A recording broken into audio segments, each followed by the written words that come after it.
Dan sebagaimana yang sudah kita pelajari bahwa kita butuh kesabaran. Kita butuh kesabaran untuk bisa belajar, untuk bisa memahami, dan untuk bisa mengamalkan, untuk memahami ilmu, lalu merubah ilmu kita menjadi ilmu yang bermanfaat.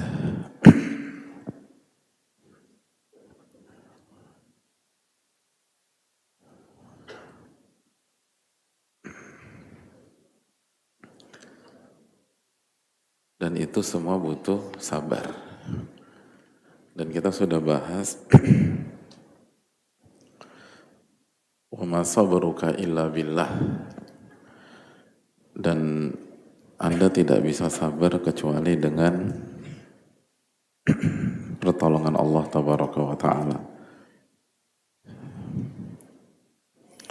Anda tidak bisa sabar kecuali dengan pertolongan Allah tabaraka wa ta'ala.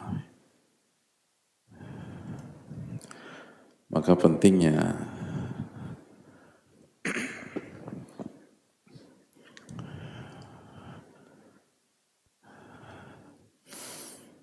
kita banyak meminta pertolongan kepada Allah. Dan itu yang seringkali kita lupa. Seringkali kita lupa pada saat kita mau kajian secara khusus atau pada saat kita sebelum beribadah secara umum, maka mintalah pertolongan kepada Allah Subhanahu wa ta'ala. Ya, poin yang perlu kita camkan bersama-sama, kita sudah jelaskan kepada antum semua bahwa secara umum ulama mengatakan bahwa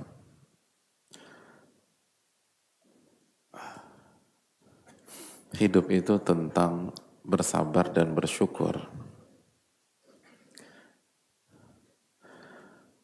Karena hidup itu tentang mendapatkan nikmat lalu kita bersyukur, dan kita mendapatkan musibah lalu kita bersabar. Di antara poin penting dalam pembahasan sabar adalah apa yang dikatakan oleh Ibnul Qayyim rahimahullah ta'ala, فَكُلٌّ مِنَ الصَّبْرِ وَالشُّكْرِ دَاخِلٌ فِي حَقِيقَةِ الْآخَرِ لا يمكن وجوده إلا به.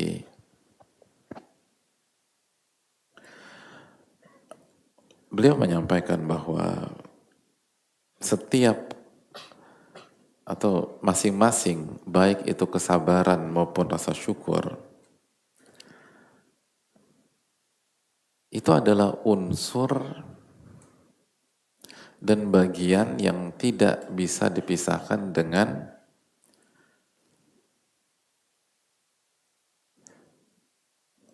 salah satu dari kedua hal tersebut. Maksudnya gini, di dalam sabar ada rasa syukur, dan di dalam rasa syukur ada rasa sabar. Sabar masuk ke dalam hakikat syukur, syukur masuk ke dalam hakikat sabar. La yumkin wujuduhu illa bih. Kalau tidak ada sabar, maka tidak ada syukur. Dan kalau tidak ada syukur, maka tidak ada bersabar.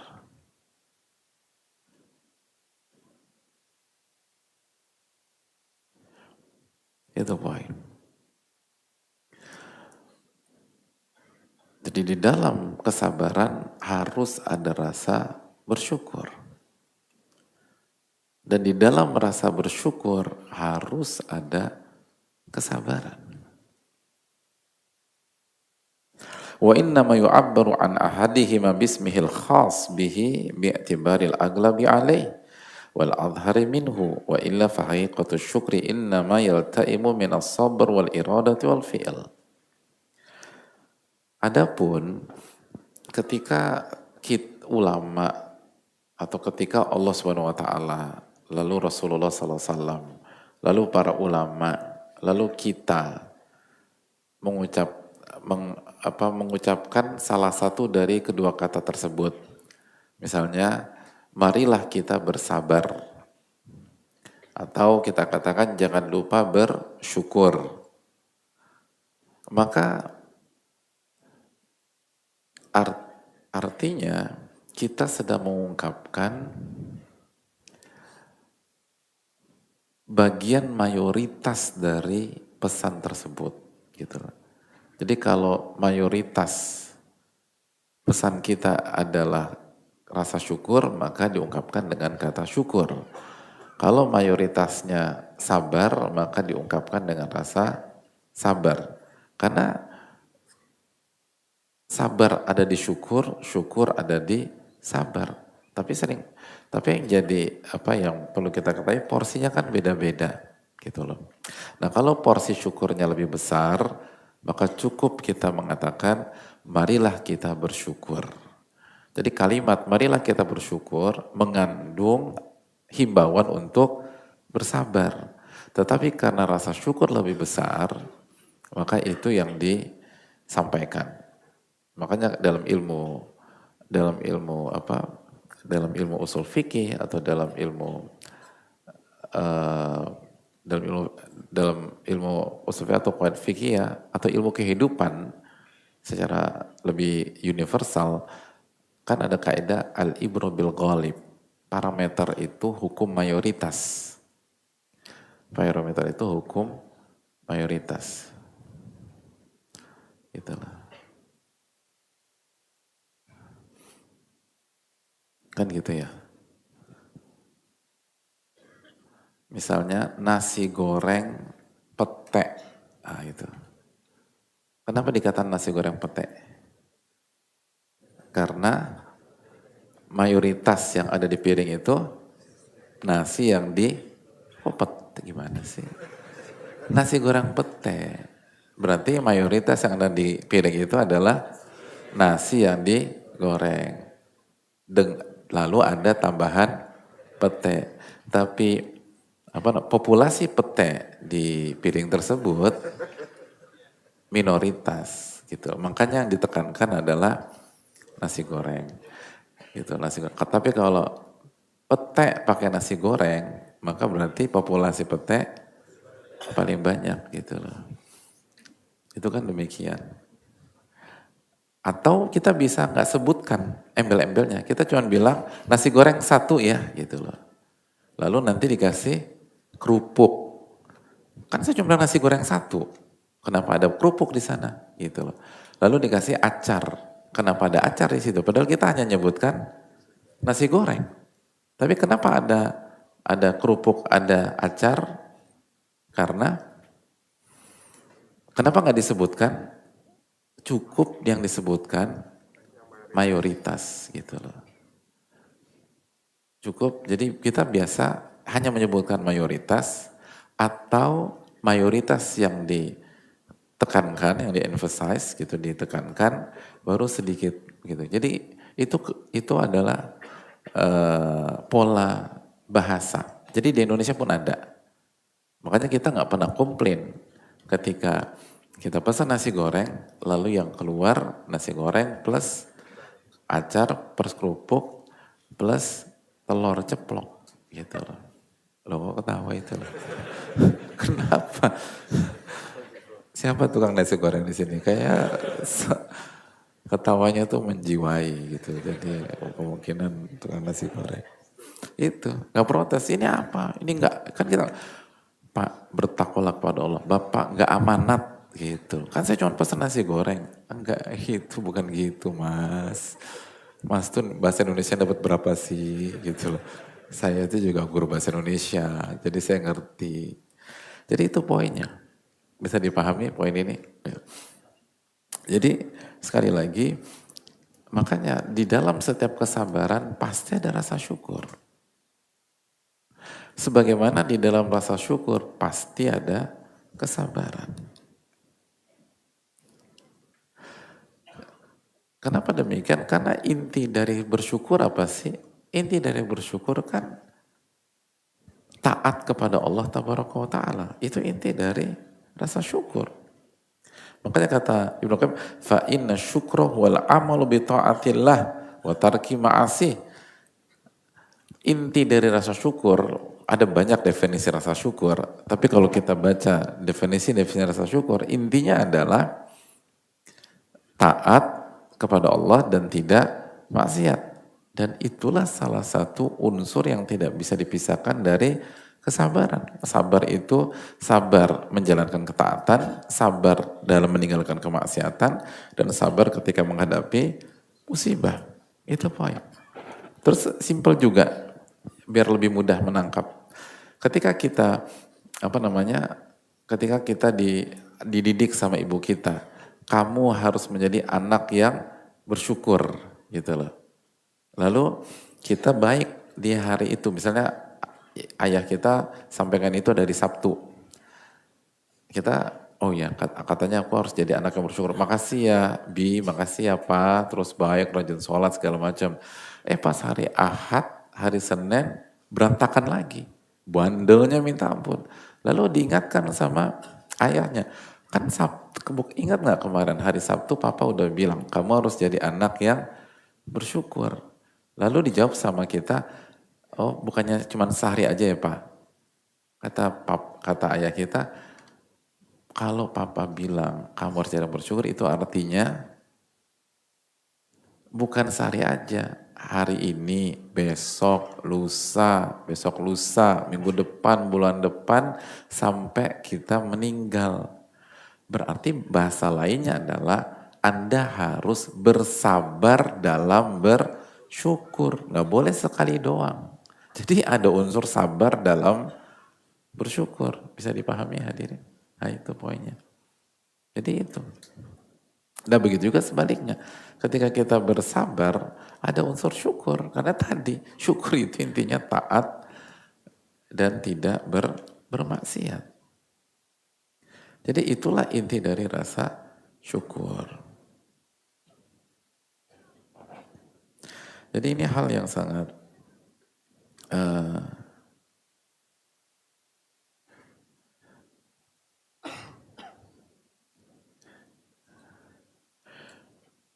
nah, hadirin Allah muliakan, dan ini ngebantu sekali pada saat kita menjalani kehidupan.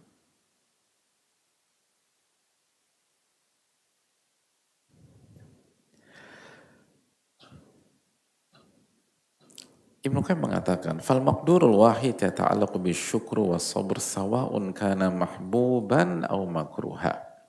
Sesuatu yang ditakdirkan oleh Allah, sebuah takdir yang Allah takdirkan, itu berkaitan dengan rasa syukur dan rasa sabar. Baik yang kita sukai maupun yang kita tidak sukai. Yang disukai maupun yang dibenci. Fal faqru mathalan yata'allaqu bi sabr wa huwa akhassu bihi lima fihi minal karaha wa yata'allaqu bihi syukur lima fihi minan ni'mah. Faman ghalaba syuhudu ni'mati wa taladzadha bihi wastaraha wa atma'anna ilaihi addahu ni'matan yashkuru 'alaiha wa man ghuliba syuhudu ma fihi minal ibtila wal dhiq wal haja addahu baliyatan yasbir 'alaiha wa aqsuhul ghina. Contohnya miskin, kemiskinan, kefakiran. Contohnya kefakiran atau kemiskinan. Ketika seseorang dikasih kemiskinan atau kefakiran, itu sadar atau tidak, atau bukan sadar atau nggak sadar ya, atau kalau kita renungkan, itu ada sisi sabar dan ada sisi bersyukur. Jelas. Ada sisi sabar, ada sisi bersyukur. Sabarnya dari sisi mana? Jelas. Kefakiran atau kemiskinan sesuatu yang tidak disukai oleh fitrah atau tabiat manusia. Tabiat manusia nggak suka sabar, maka dia nggak suka kefakiran atau kemiskinan, maka dia bersabar. Lalu Lalu dari sisi mana rasa syukurnya? Rasa syukurnya lima fihi minan ni'mah. Karena dalam kondisi kita miskin, dalam kondisi kita fakir, di situ pasti ada nikmat Allah Subhanahu wa taala. Kayaknya nggak ada deh Ustaz. Coba dipikir-pikir lagi deh. Kayaknya nggak mungkin nggak ada. Enggak, anak yakin nggak ada. Bukankah ketika kita jadi orang miskin, kita masih bernafas? Nafas itu nikmat bukan? Nikmat. Kalau ada orang yang nawar nafas hadirin selama 5 menit, 1,5 M. Dijual nggak? Gitu. Atau suruh tahan nafas deh 5 menit. 2 M di muka. Gitu loh. Kira-kira ada yang mau melakukannya? Nah, gak ada. Coba angkat tangan. Yang udah gak ada harapan dan seterusnya. Gak ada. Yang gak ada harapan aja gak mau angkat tangan kan begitu. Jadi hadirin Allah muliakan. Itu nikmat. Seringkali kita memusingkan. Itu tadi kita jobless atau kita diberhentikan. Anggap aja gaji kita berapa sih gaji hadirin? 100. Oh, Insya Allah. Apa? 100 apa? 100 dolar. Ya. Masya Allah, 100 dolar. Iya, ya, oke. Ya, kita di PHK di perusahaan sehingga kita nggak mendapatkan gaji 100 dolar tadi ya. Oke, menyedihkan, menyedihkan. Tapi bukankah Anda masih bernafas dan harga nafas Anda lebih mahal daripada 100 dolar per bulan? Kok nggak ada kok nggak ada ruang dalam hati kita untuk bersyukur? Itu kalau kita baru bicara tentang nafas, belum bicara yang lain. Belum bicara paru-paru, belum bicara usus 12 jari, belum bicara usus besar, belum bicara usus kecil. Terus lanjutin dong. Pelajaran biologi antum udah berapa?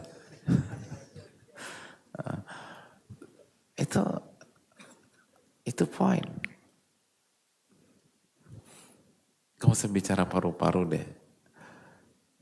Siapa di antara kita yang lagi nggak punya duit, yang lagi jobless, berhasil merenungkan dan mensyukuri nikmat, mohon maaf ya, lubang anus.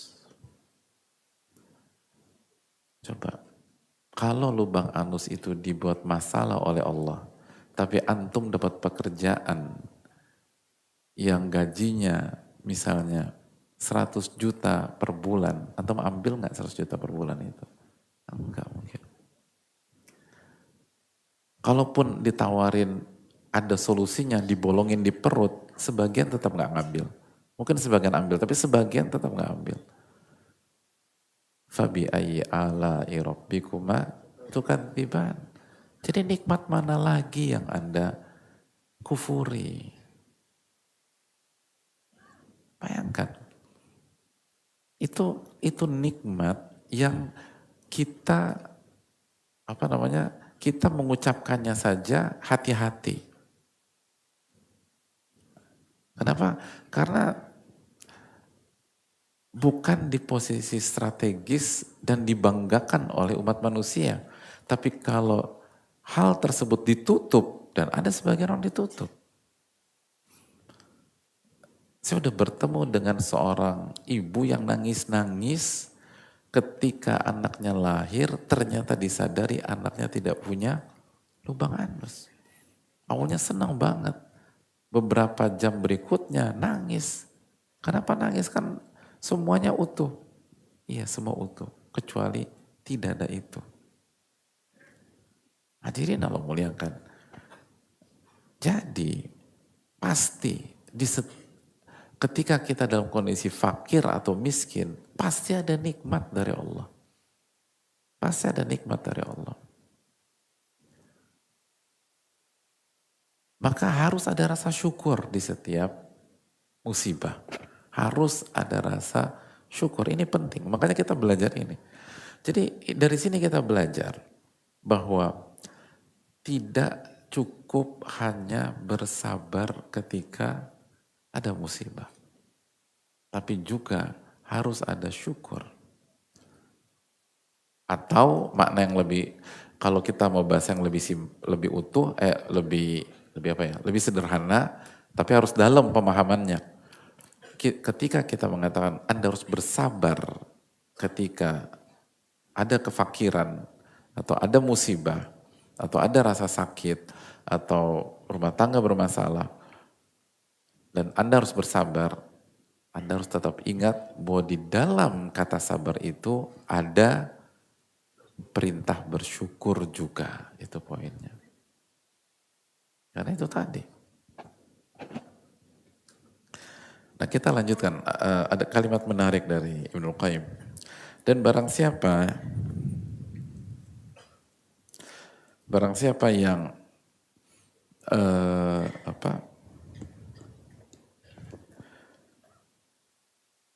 kemampuan melihat dan menyaksikan nikmat-nikmat yang Allah berikan kepada dia lebih besar, lebih dominan, sehingga dia merasakan lezatnya, merasakan nyaman dan merasakan ketenangan. Addahu ni'matan yushkar atau yashkuru alaiha.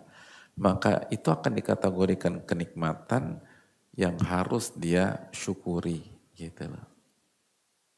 Harus disyukuri.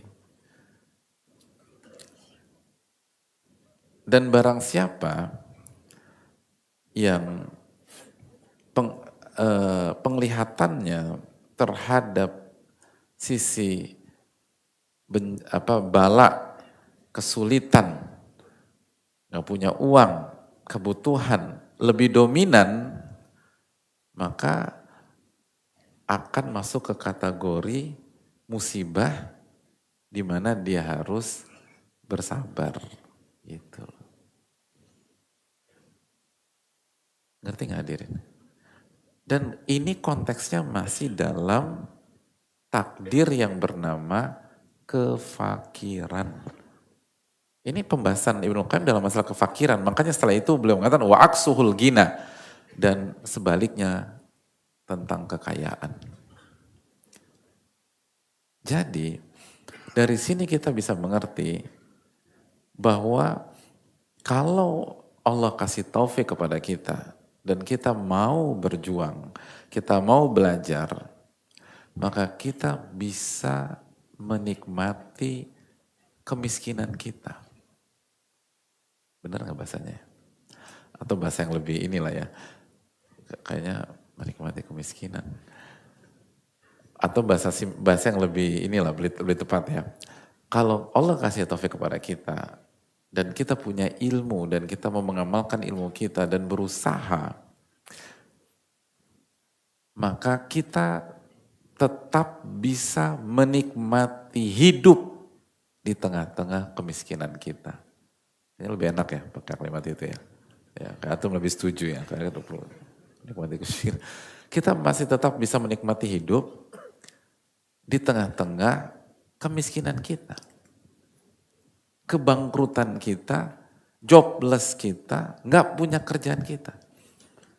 Dengan cara apa? Main game di rumah, santai-santai, kayak nggak ada apa-apa, lalu istri yang kerja, bukan itu. Tetap berjuang, berusaha, tapi karena taufik Allah tadi, sehingga kita, sehingga yang mendominasi diri kita adalah angle kenikmatan pada saat kita fakir tersebut. Dan kenikmatan banyak. Tadi nafas kenikmatan, mohon maaf lubang anus kenikmatan, paru-paru kenikmatan, itu baru anggota tubuh kita. Belum lagi misalnya dapat istri yang solehah kenikmatan, suami yang soleh kenikmatan. Ada banyak hal yang merupakan kenikmatan. Kalau kita mampu melihat itu, makanya kan kata para ulama, hidup itu seni melihat setelah taufik dari Allah Tabaraka wa Ta'ala. Kalau itu menjadi kalau itu mendominasi pada saat kita terkena musibah, maka kita bisa sampai pada titik move on dari sabar ke syukur. Artinya yang mendominasi hati kita adalah rasa syukur. lebih tinggi daripada rasa sabar. Kalaupun, ini menarik, kalaupun, atau nggak usah pakai kalaupun deh, dan apabila, gitu lah, apabila, nggak apa-apa, gitu lah. Kan mengkoreksi nggak masalah, kan namanya belajar. Dan apabila yang lebih mendominasi diri kita adalah nyeseknya nggak punya duit, lalu apa? Gagalnya kita masukin anak ke sekolah yang kita inginkan karena kita nggak punya uang, karena kita di PHK misalnya. Kita harus jual rumah kita atau kita harus angkat kaki dari kontrakan kita. Dan kita harus cari kontrakan yang lebih kecil. Itu mendominasi. Nyesek apa enggak? Nyesek. Tapi pertanyaannya menarik. Apakah itu kartu mati? Belum. Anda bisa masuk dari pintu sabar. Yasbir alaiha. Lalu Anda bersabar. Dan sabar, rugi atau untung? Tetap untung. Innama yuwaffas sabiruna ajrahum bighairi hisab. Sesungguhnya Allah persiapkan pahala untuk orang-orang yang sabar, nanti mereka unlimited, tanpa batas. Tanpa batas.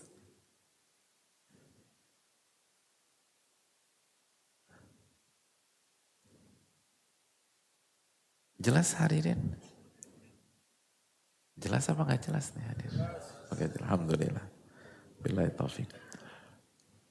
Berarti sampai pembahasan, sampai titik ini, belum ada yang mengenaskan, belum ada yang rugi, belum ada yang sengsara, belum ada yang hancur. Ketika dikasih sebuah takdir, contohnya adalah kefakiran atau kemiskinan. Siapa yang hancur? Yang gak syukur dan yang gak sabar. Ya itu tadi. Yang hancur siapa? Yang halu'a misalnya. Yang sudah kita bahas. Yang halu'. Yang kalau dapat kesulitan, komplain sana, komplain sini dan dia gak sabar. Apalagi bersyukur. Yang zolim. Jadi hadirin sekalian.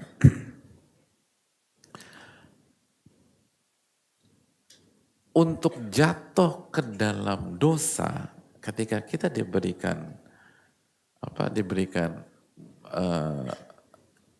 takdir yang kita nggak sukai, itu harus melewati 2 step di atasnya. Pertama syukur, lalu sabar, gak bisa juga lalu jatuh. Bahkan sebagian ulama mengatakan ada amal soleh lagi di tengah-tengah syukur dengan sabar. Apa namanya? Ridho. Jadi lihat opsi yang Allah kasih itu banyak. Agar kita tetap untung di tengah-tengah kesulitan. Kalau Anda bisa menikmati, Anda masuk ke pintu syukur dan itu yang terbaik. Kalau belum bisa, nggak masalah. Yang penting ridho, misalnya tambahan lagi. Ini tambahan dari sebagian ulama. Kalau tadi kan saya bacakan tentang Ibnu Qayyim. Ya udah Anda ridho, Anda pulang. Nggak bisa juga Anda kecewa atau Anda kesel, Anda nyesek, nggak masalah. Tapi Anda tahan. Itu pun Anda tetap dapat pahala. Jadi rasa sakit, rasa kesel, rasa kecewa, atau rasa berat kalau nggak punya uang, rasa sedih nggak bisa mensekolahkan anak misalnya. Selama kita tetap jaga diri kita agar kita tidak offside, tidak melakukan hal yang haram, itu masih dapat pahala. Kapan berdosa? Ketika semuanya dilewati begitu saja. Lalu kita lebih memilih meledakkan emosi, mencari jalan yang haram, melupakan firman-firman Allah, mencampakkan hadits Nabi SAW, kita ledakkan amarah kita cari kambing hitam, pada saat itulah kita jatuh ke dalam dosa. Artinya untuk sampai ke dosa itu panjang sebenarnya itu loh. Allah taruhkan dulu, mau nggak lihat dari angle kenikmatan gitu loh. Kan rasa nikmat, rasa syukur. Lebih mayoritas enggak. Oh yaudah, ridho nggak bisa, sabar nggak bisa juga, baru jatuh ke dalam dosa. Dan bukan nggak bisa, nggak mau. Jadi ini luar biasa jamaah. Dari sini menunjukkan bahwa iman kita tuh beda-beda. Dan kita nggak dituntut untuk seperti pihak lain. Kalau pihak lain bisa mendominasi dengan rasa syukur, alhamdulillah. Kita masuk dari pintu sabar. Dan bisa bismillah. Itulah yang harus diinikan. Dan ingat ketika kita mendominasi sisi nyesek, sisi kesel, sisi sedih, jangan lupa harus ada unsur syukur juga. Tapi kenapa dikatakan sabar? Karena yang dominan nyeseknya. Tapi harus ada rasa syukur. Karena di dalam kata sabar pasti ada rasa syukur. Sebagaimana di dalam rasa syukur pasti ada, jadi ada nyesek. Tapi yang mendominasi itu nikmat gitu loh. Jadi ketika opsi sudah diberikan, kita lebih memilih meledakkan emosi, syahwat, lalu ego, amarah, ya wajar kita dihukum dengan dosa dan segala macam. Allah kasih 3 opsi kok. Bukan 1 opsi, bukan 2 opsi, 3 opsi kalau ada masalah. Masa 3-3-nya Anda coret? Lalu Anda milih untuk mengerjakan yang dosa, lalu meledakkan emosi Anda, ya wajar kalau Allah hukum Anda. Itu pun kalau bukan dosa syirik, masih ada peluang diampuni lagi sama Allah. Allah arhamur rahimin jamaah. Allah arhamur rahimin. Allah maha penyayang. Ar-Rahman Ar-Rahim. Al-Muhsin. Jadi hadirin, di sini tauhid kita harus kita asah. Lihat bagaimana Ar-Rahman Ar-Rahim memberikan banyak opsi buat kita. Coba kalau kita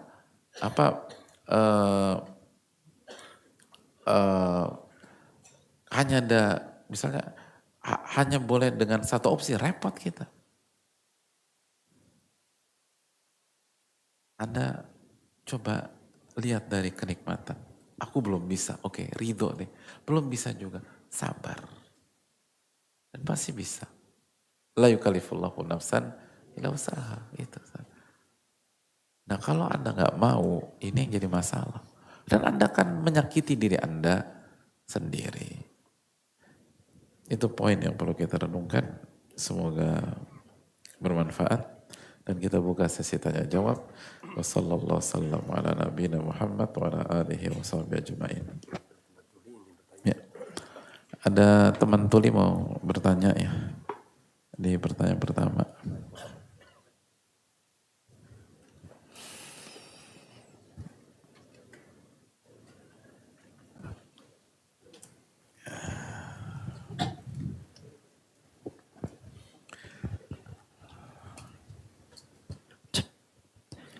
Assalamualaikum warahmatullahi wabarakatuh. Waalaikumsalam warahmatullahi wabarakatuh. Mudah-mudahan saya selalu doakan kepada Ustadz dan seluruh ulama maupun seluruh tim kajian untuk Allah berikan perlindungan. Amin. Saya izin memperkenalkan diri, nama saya adalah Arsa, dengan panggilan isyarat seperti ini, Arsa.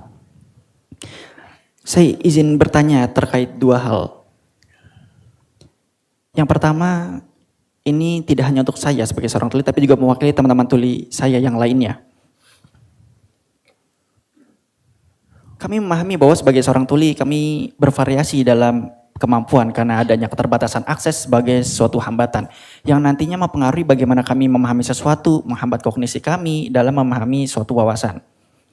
Dari keterbatasan situasi tersebut dan dalam keadaan tersebut mungkin tumbuh rasa kecewa, tapi tentunya kami perlu belajar kira-kira sikap apa yang lebih tepat untuk kami pilih. Dan yang kedua, tentu rekan-rekan semua peserta kajian, khususnya bagi orang tua yang memiliki anak disabilitas tuli, atau mungkin memiliki anak berkebutuhan khusus, ada beberapa hal yang ingin saya sampaikan berkaitan dengan pertanyaan kedua. Anggaplah ketika memiliki anak, kemudian masih bayi, dan kemudian dokter tersebut menyampaikan atau melakukan diagnosis bahwa Bapak Ibu anaknya tuli, atau anaknya berkebutuhan khusus, kemudian dokter tersebut menyampaikan bahwa kita harus bersabar, bahwa mereka nantinya meminta kita untuk memiliki hati yang terbuka, lebih tabah untuk terus melaksanakan hidup. Nah, tapi sebagai orang tua, kira-kira sikap apa yang lebih tepat, khususnya nanti akan berpengaruh pada anaknya. Itu saja dari saya, cukup. Wassalamualaikum warahmatullahi wabarakatuh. Iya, terima kasih atas pertanyaannya. Senang dapat kesempatan berkomunikasi dua arah dengan teman-teman tuli. Semoga Allah memberikan taufik kepada kita dan mereka. Dan juga sama teman-teman yang tunanetra ya, yang hadir. Senang ketemu bermajelis dengan antum semua. Dan semua jamaah khususnya yang spesial. Kita sangat beruntung bisa bersama mereka. Adapun yang pertama, selalu ingat firman Allah Subhanahu wa taala, la yukallifullahu nafsan illa wus'aha. Allah tidak membebankan kalian kecuali sesuai dengan kemampuan kalian. Dan semoga insya Allah suatu saat nanti kita bisa kaji ayat-ayat terakhir dalam surat Al-Baqarah karena sangat penting, sangat indah dan sangat dalam maknanya. Tapi secara umum bahwa Allah tidak membebankan kalian kecuali sesuai dengan kemampuan kalian. Jadi tugas kita berusaha semaksimal mungkin sesuai dengan apa yang Allah kasih. Di dalam ayat yang lain, walaupun ayat ini konteksnya masalah nafkah, masalah uang, tapi di penggalan ayat tersebut Allah memberikan sebuah kalimat umum. Allah berfirman, la yukallifullahu nafsan illa wus'aha lagi. Illa ma'ataha. Kan tolak ayat 7 ini loh, semua wus'aha. Wus'aha. Ini semua wus'aha itu loh. Kan saya sudah bilang surat At-Tolak ayat 7. Illa ma'ataha. Allah tidak membebankan seseorang kecuali sesuai dengan apa yang Allah kasih. Gitu loh. Jadi ini bukan hanya, kita tahu bahwa salah satu kendala dari misalnya sebagian teman-teman itu misal tadi kemampuan memahami, kemampuan menangkap pesan, dan ini bukan hanya di sebuah komunitas atau yang teman-teman tuli aja, di kita juga gitu loh.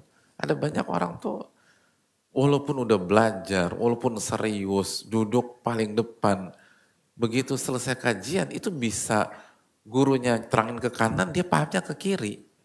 Tanpa ada maksud sama sekali. Tapi itulah yang dikasih Allah kepada dia. Intinya gini loh, selama kita udah berusaha maksimal dan kita jujur, dan kita gak sombong, dan kalau kita dikoreksi kita terima, kita bersyukur, kita bilang terima kasih, gak ada masalah. La yukallifullahu nafsan illa ma'ataha. Allah gak membebankan kita kecuali sesuai dengan apa yang Allah kasih ke kita. Ketika Allah kasih keterbatasan mengakses informasi atau memahami informasi, maka sekali lagi yang dituntut dari kita sesuai dengan keterbatasan tersebut, nggak lebih nggak kurang. Jadi kalau Allah hanya kasih akses informasi kalau pakai angka ya, misalnya 30%. Lalu dari 30% itu Allah kasih kemampuan memahami hanya 10% dari 30%. Ya udah 10% itu aja yang ditanya. Allah tuh nggak zolim. Allah ahkamul hakimin. Alaihissallahu bi ahkamil hakimin. Itu ayat yang kita sudah hafal. Bukan hanya sekedar dihafal. Itu keyakinan. Dan itu harapan. Bukankah alaihissallahu bi ahkamil hakimin. Bukankah Allah pemutus yang paling bijak. Karena kalau Allah, gini loh. Kalau Allah memberikan kemampuan kita 30%. Lalu Allah tuntut kita di 70%. Itu artinya apa? Zolim. Semua orang yang punya akal sehat ini zolim. Dan Allah nggak mungkin zolim. Wa annallaha laisa bidzallamin lil abid. Dalam surat Al-Imran ayat 182. Allah nggak mungkin zolimi hamba-hambanya. Dan Allah berfirman dalam hadits qudsi, inni haramtu dzulma ala nafsi. Aku telah haramkan kezoliman terhadap diriku sendiri. Aku nggak mungkin zolimi siapapun. Gak mungkin itu dizolimi. Jadi udah jalanin aja. Itu yang perlu kita camkan. Lalu untuk pertanyaan pertama dan kedua, terapkan pembahasan kita pada hari ini. Jadi ketika kita dikasih musibah tidak bisa mendengar atau kemampuan kita mendengar hanya sekian persen karena gak semuanya 100% ya, bisa jadi hanya ada yang 70%, 80% dan seterusnya. Lihat sisi nikmatnya gitu loh. Kemampuan teman-teman, baik teman tuli atau teman tunanetra dalam melihat kenikmatan Allah kasih, itu yang akan bisa membuat kita bukan hanya bersabar tapi bersyukur. Dan gunakan mata hati, bukan sebatas mata kepala. Makanya, tapi kan aku tunanetra, mata hati. Lihat, apa nikmat Allah yang Allah berikan kepada kita. Dan di antara nikmat yang dikasih oleh Allah kepada teman-teman tuli dan teman-teman tunanetra adalah privilege pada hari kiamat. Pada saat kita yang normal ini dihisap full, mereka gak dihisap telinga, gak dihisap mata, dan teman tuli gak dihisap lisan. Allahu Akbar. Itu kurang privilege apa? Kan ini yang bikin banyak orang masuk neraka. Lisan, telinga, mata. Itu apa bukan kelebihan? Itu apa bukan keuntungan? Atau kalau kita pakai bahasa yang lebih tajam, itu apa bukan nikmat? Itu poin. Dan dunia kan cuma sebentar. Bukan meremehkan ya. Yang berbicara nggak lebih baik daripada yang mendengarkan. Tapi sekali lagi, apa lamanya dunia dibanding hari akhirat? Kita hidup di sini, umur umatku kata Nabi SAW 60-70 tahun. Lalu nanti Allah kasih kesempurnaan di akhirat kelak. Jadi oleh karena itu yang perlu kita camkan. Dan bagi orang tua, dan ini penting, dan karena kita sering dengar hal ini di lapangan, bagi orang tua yang memiliki anaknya jadi teman tuli atau tunanetra, jangan minder. Karena salah satu masalah terbesar dari teman-teman tuli atau teman-teman tunanetra, ketika orang tua tuh minder. Orang tua tuh gak boleh minder. Orang tua kata Nabi SAW itu pemimpin. Kullukum ra'in wa kullukum mas'ulun an ra'iyati. Setiap Anda adalah pemimpin dan Anda akan ditanya tentang orang-orang yang Anda pimpin. Wal mar'atu ra'iyatun wa mas'ulatun an baiti zawjiha wa auladi. Dan wanita adalah pemimpin dan penanggung jawab dalam masalah rumah dan anak-anak. Jadi ayah dan ibu adalah pemimpin. Kalau pemimpin udah minder, itu anggota akan ambruk semua. Jangan minder. Justru harus bangga. Diberikan kepercayaan oleh Rabbul Alamin, amanat yang lebih susah daripada pihak-pihak yang lain. Kan susah. Kalau Allah percayakan amanat yang lebih susah, itu berarti kita sanggup apa nggak sanggup? Sanggup. Kalau nggak sanggup nggak mungkin dikasih itu.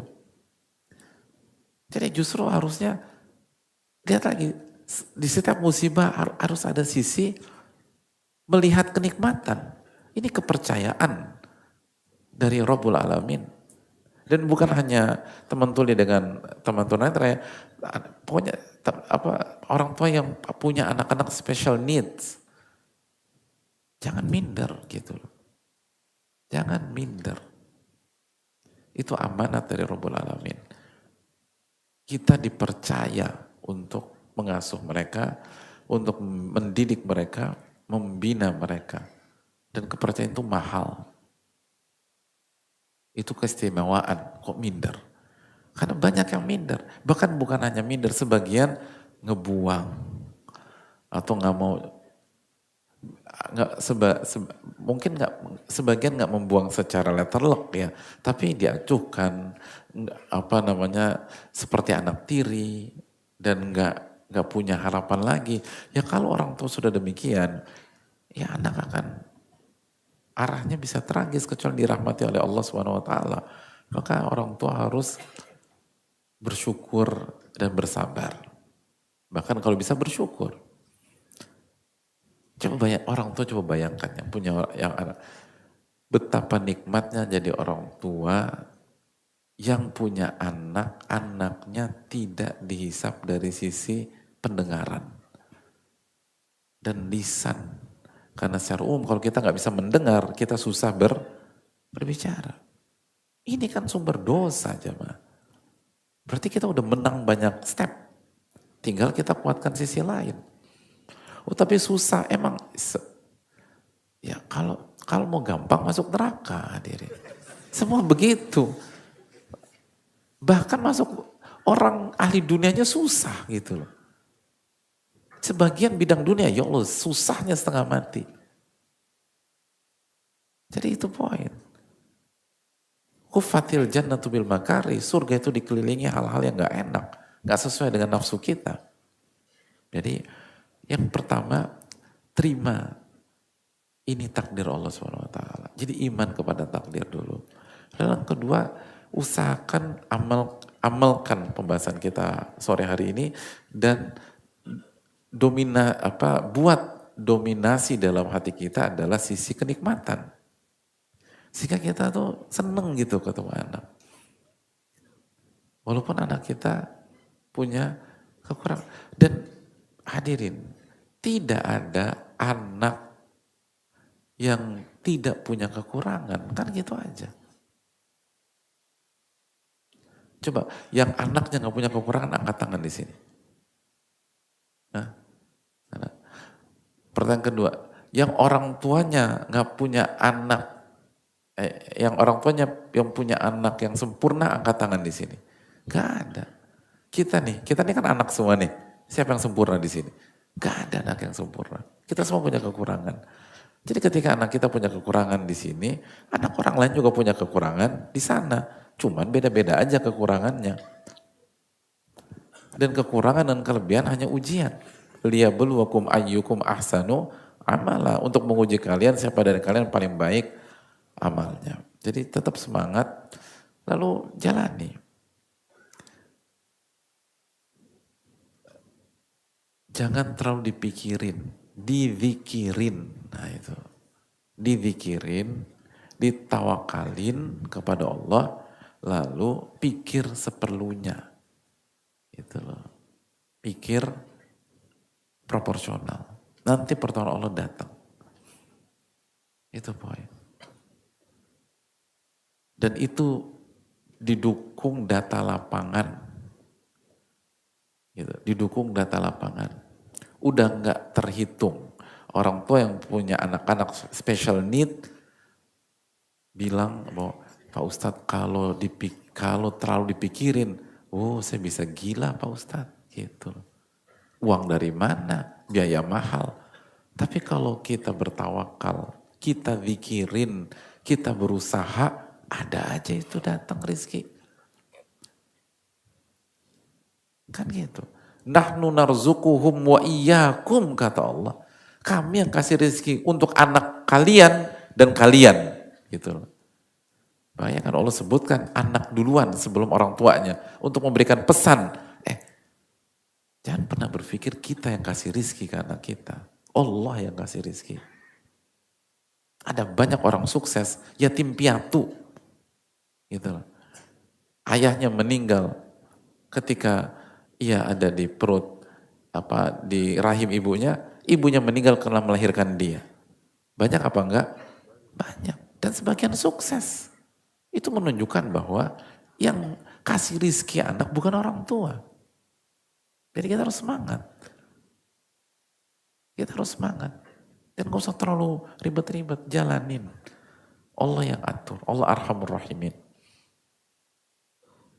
Dan gini, dan terakhir, jangan, tapi kesian anak saya Ustaz, kesian.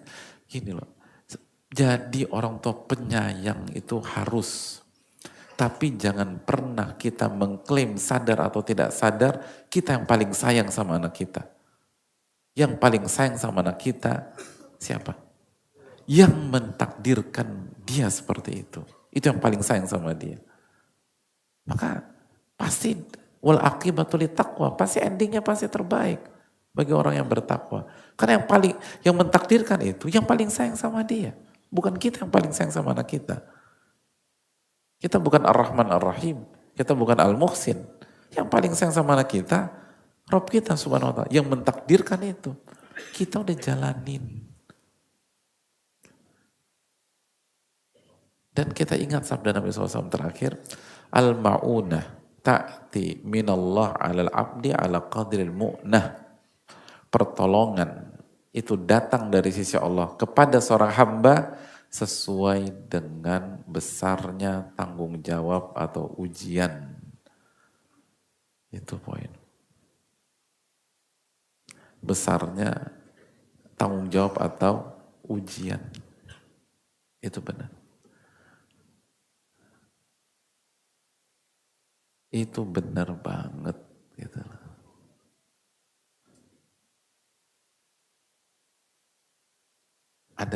Ada bukan satu dua orang jemaah. Ketika dia ngurus keluarganya, istrinya diurus, anaknya misalnya satu atau dua diurus, ya udah. Ya rizki. Tapi begitu dia berusaha ngurus orang-orang yang terlantar, terbuang, lalu dia asuh, dia ini, tanpa pamrih, dan sekarang udah ratusan. Itu beliau sendiri yang mengatakan, rizki saya ratusan. Itu. Ratusan rizkinya. Jadi itu tadi. Jadi salah satu penyebab rizki kita sedikit, ya tanggung jawab kita kecil. Itu loh. Kalau tanggung jawab kita besar, rizki besar. Selalu begitu. Jadi ketika kita dikasih anak seperti itu, udah tawakal sama Allah, jalani dengan ikhlas dan totalitas, nanti Allah yang atur. Dan yang bukti di lapangan bukan satu dua orang, banyaknya minta ampun dan yakin kepada Rabbul Alamin. Allahu ta'ala alam bisawab.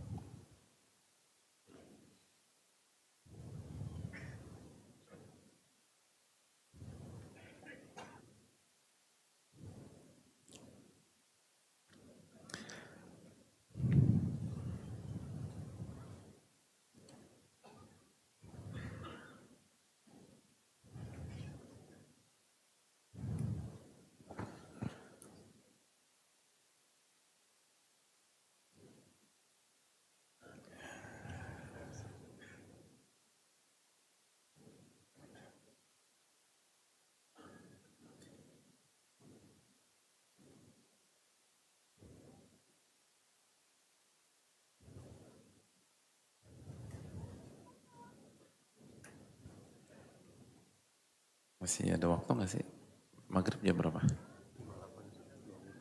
Oh, oke. Okay.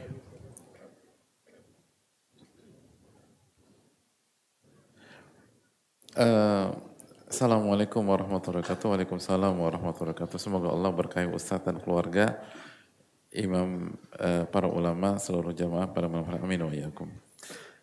Begitu juga bagi yang bertanya ya. Bagaimana jika kita sudah berusaha sabar dan syukur dengan apa yang kita punya dalam hidup, dengan segala kekurangan dan kelebihannya, tapi beberapa orang di sekitar mengkasihani kita dengan kondisi kita yang mungkin tidak sesuai dengan standar umum. Dan kita lumayan terganggu dan tersugesti dengan itu. Karena terkadang untuk menerima kondisi kita sendiri saja butuh perjuangan. Lalu ketika kita sudah mulai legowo, kita dikasihani lagi. Bagaimana cara menyikapinya Ustadz? Apakah ada jurus tertentu agar orang tidak urusi kita atau cara kita menata hati dalam menanggapi opini sekitar? Jazakallahu khairan. Wayakum. Jadi kita udah Kita udah berusaha sabar dan syukur, tapi tetap dikasih hani. Selain hani dikasih apa lagi hadirin? Ini loh jamaah. Si hani ini masalahnya ini loh. Apakah ada jurus tertentu agar orang tidak ngurusin kita atau cara kita menata hati? Jurus tertentu agar orang tidak ngurusin kita ada. Meninggal hadirin. Beneran. Kita kalau meninggal udah orang gak ngurusin kita. Gak bisa hidup begitu. Wa ja'alna ba'dakum li ba'din fitnatan atasbirun wa kana rabbuka basira. Allah jadikan interaksi di antara kalian manusia itu ujian, sabar gak ngadepinnya. Dan masalahnya ini bukan dikasihani orang. Tapi kita masih punya sisi cari validasi orang. Cari opini orang. Nah itu yang harus kita kikis terus. Kalau kita nggak peduli apa kata orang, mau orang kasihani, kasihana, kasihindu dan seterusnya, kita nggak akan peduli. Kita tetap hormati orang, gitu loh. Tetap hormati orang. Bahkan kalau sedikit intermezzo dikit kan kalau joke anak-anak di yang lama di jalanan atau di pergaulan. Itu kan muka yang paling bagus itu muka kesian jamaah. Tentu kalau ada punya kesian enak loh muka gitu. Bayarin dia kesian dia, oke dibayarin. Padahal dari semua kita dia yang paling kaya gitu loh. Anda pernah punya orang kayak gitu? Iya, beneran. Ada orang-orang kayak gitu. Dan dia senang gitu, alhamdulillah punya muka kesian gitu loh. Dan dia gak minta-minta. Saya tahu ada orang kayak gitu tuh. Dia punya muka orang tuh kalau ngeliat dia kesian aja. Padahal sukses, di keluarga besar, salarinya paling tinggi. Gitu loh. Bayangkan sampai saking mukanya muka kesian, sampai udah punya kerjaan, salarinya paling tinggi. Itu generasi oma-oma itu masih kasih lebaran tuh apa? Salam tempel. Nah itu. Iya. Salam tempel dikasih. $100 bayar. 2 kali. Kan oma-oma udah agak pikun. Dikasih lagi. Gitu. Orang tuh bingung. Kok dikasih? Kesian. Gitu. Kesian. Ya Allah yang lain bingung. Ya Allah. Ini yang paling punya fulus di antara kita. Itu mau dikasih 3 kali. Udah oma enggak. Kesian. Kasih. Ya Allah. Kasih. Jadi artinya opini orang mah dibuat seru-seruan aja, nggak usah diseriusin gitu loh. Udah orang mau kasihan sama kita, mau enggak itu urusan mereka. Yang penting inna sholati wa nusuki wa mahyaya wa mamati lillahi rabbil alamin. Sesungguhnya sholatku, ibadahku, hidupku, matiku aku persembahkan kepada Allah udah. Nggak usah mikirin itu aja. Itu simple. Ini masalahnya di kita. Tapi nggak usah berkecil hati. Emang ini butuh trial and error sampai kita bisa berhasil. Dan yang bicara nggak lebih baik daripada yang mendengarkan. Ini PR kita semua. Banyak doa minta keikhlasan, banyak doa minta kelapangan hati, minta doa dijaga dari kesyirikan. Allahumma inni a'udzubika min an usyrika bi syai'an a'lamu astaghfiruka lima la a'lamu. Ya Allah, aku berlindung dari kesyirikan. Ya aku tahu itu syirik, tapi ya seringkali gitulah. Syirik kan tipis banget. Dan aku beristighfar dari apa yang aku tidak ketahui. Nah itu yang perlu kita camkan. Semoga Allah jaga kita semua. Wassalamualaikum warahmatullahi wabarakatuh.